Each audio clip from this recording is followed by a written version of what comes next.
A prison compound is like a little miniature city, right? We run the compound. So all the jobs that are available, they're inmate jobs. I worked in education. Some people work in the kitchen, and they work in the kitchen so that they can steal food out of the kitchen and sell it in the unit, because the jobs don't pay much. Probably the top dollar in the kitchen would be like $70. It's just not that much money. And that's a really good paying job. It might be $20 if it's, just a regular job in the kitchen. But if you're like up early and you're really the cook and you're working hard and you're cleaning things up, if you're like one of the head kitchen people, you might make that kind of money.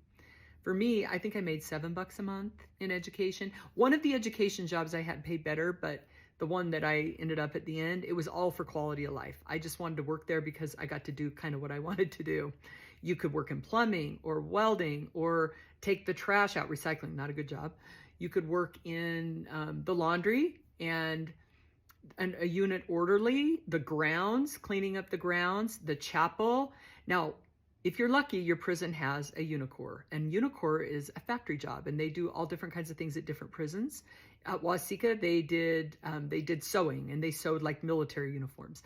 To me, if I'm working in Unicor, then I'm working at a jail and within a jail. Like, I don't want to be that controlled.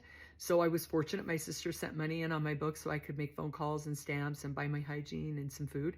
But if you don't have that, you have to take the job, whatever job you can get. And those jobs pay $1 an hour at Unicor.